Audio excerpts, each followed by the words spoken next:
మీ ఎలాంటి వ్యాపార ప్రకటనలకైనా వెంటనే మా ఛానల్ సంప్రదించండి. అందరికీ నమస్కారం. నేను శిరీష. ఈరోజు మనతో పాటు ఉన్నారు ప్రముఖ ఆధ్యాత్మికవేత్త, జ్యోతిష్య వేద పండితులు పవన్ కుమార్ శర్మ గారు. గురుగారితో మాట్లాడదాం. గురుగారు నమస్కారం. శివాయ గురవే నమః.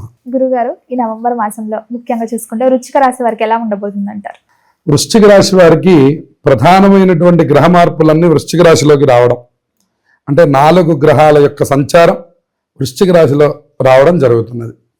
ఇప్పటికే కుజుడు యొక్క సంచారం వృశ్చిక రాశిలో జరుగుతున్నది. దీంతో పాటుగా ఇప్పుడు శుక్రుడు, బుధుడు, రవి 3 గ్రహాలు కూడా వృశ్చిక రాశిలోకి ప్రవేశించబోతున్నాయి. సహజంగా ప్రవేశిస్తున్నప్పటికి కూడాను గురుడు యొక్క దృష్టి ఉండడం వల్ల కొంత ప్రశాంతంగానే వాతావరణం ఉన్నప్పటికి కూడాను కుజుడు యొక్క ప్రవేశం ఉండడం వల్ల మాట వల్ల కొద్దిగా ఇబ్బందులను ఎదుర్కోవడం, తొందరగా కోపం రావడం, అలాగే కార్యం చివరి దాకా వచ్చాక దాన్ని స్వయంగా వాళ్లే మాటతో చెడగొట్టుకోవడం, ఆ యొక్క స్థితిని తీసుకోవడం వల్ల స్వల్పమైనటువంటి ఇబ్బందులు ఎదుర్కొనే కాలం ఇప్పుడు మనకు కనపడుతూ ఉన్నది. ఓ పక్కన అర్ధాష్టమ రాహుదోషం, పంచమంలో ఉన్నటువంటి శని యొక్క ప్రభావం కూడా వీళ్ళకి కనపడుతున్నది.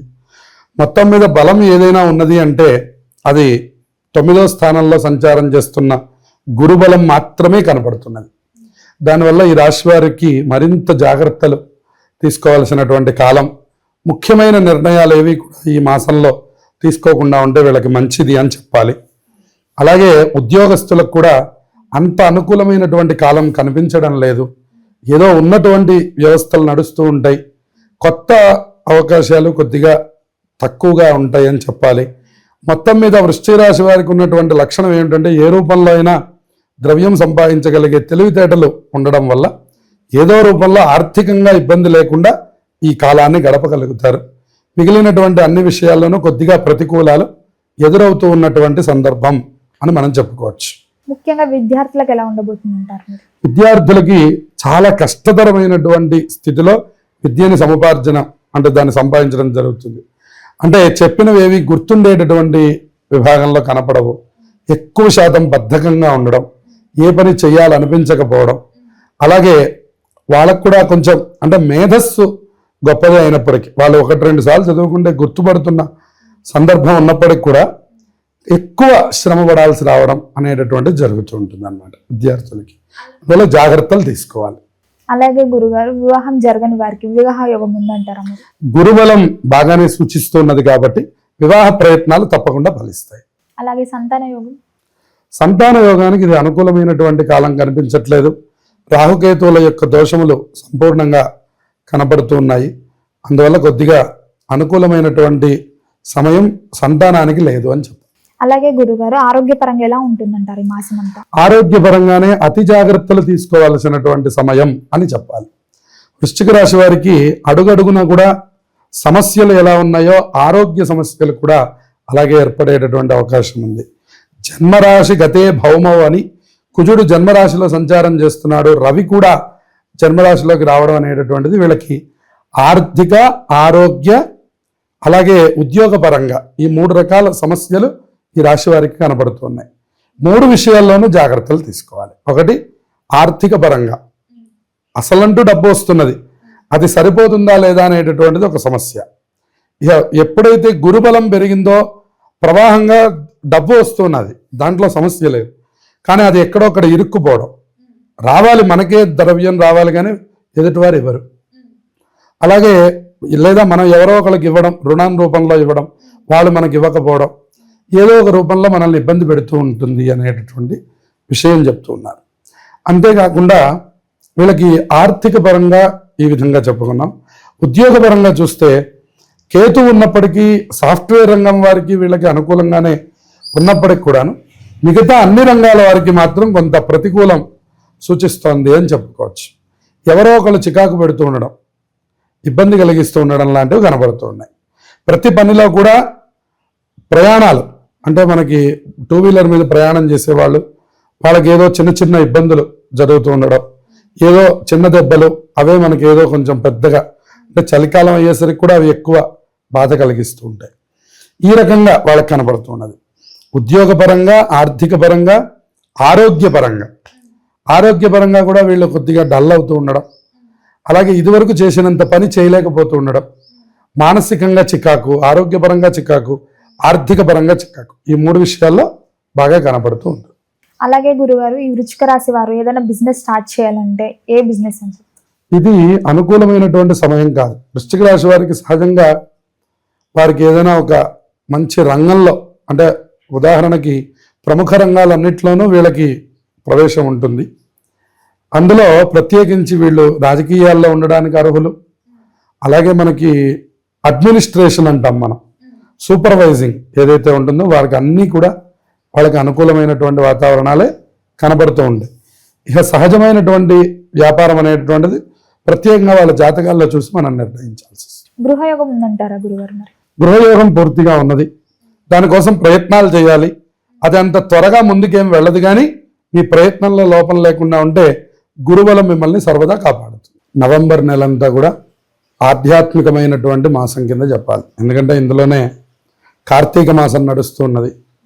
ఇందులో అనేకమైనటువంటి పర్వదినాలు ఈ నవంబర్ నెలలో మనకి కనబడుతున్నాయి. అందులో మనం ముఖ్యంగా గమనిస్తే నవంబర్ 1వ తారీఖు కార్తీక శుద్ధ ఏకాదశి కనబడుతున్నది. దానికి మనం ఉత్థాన ఏకాదశి అని పిలుస్తారు. శ్రీ మహావిష్ణువు ఆషాఢ మాసంలో వచ్చే తొలి ఏకాదశి రోజున నిద్రలోకి, శయన ఏకాదశి అనే దీంతో నిద్రలోకి ప్రవేశించి మళ్ళీ 4 మాసాల తర్వాత, అంటే శ్రావణం, భాద్రపదం, ఆశ్వీజం, కార్తీకం, కార్తీక శుద్ధ ఏకాదశి రోజున ఉత్థాన ఏకాదశి, అంటే ఈ రోజున మళ్ళీ నిద్ర లేచేటటువంటి రోజు అని చెప్తూ ఉంటారు. ఈ 4 నెలలను చాతుర్మాస్యలు అని పిలుస్తారనమాట. అందుకని ఆషాఢ శుద్ధ ఏకాదశికి ఎంత ప్రాధాన్యత ఉన్నదో తొలి ఏకాదశి అంటాం మనం. అట్లాగే ఇక్కడ కూడా అంతే ప్రాధాన్యత ఉంది. అది ఈసారి మనం 1వ తారీఖు శనివారం రోజున మనం చూడబోతున్నాం.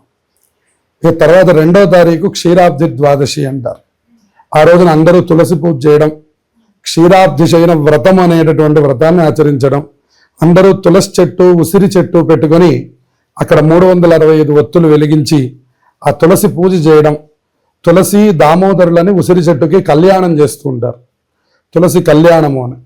అటువంటి కళ్యాణం చేసేటటువంటి రోజు 2వ తారీఖు మనకు కనపడుతున్నది. ఆ తర్వాత మనకి 5వ తారీఖు పౌర్ణమి కనపడుతున్నది, బుధవారం.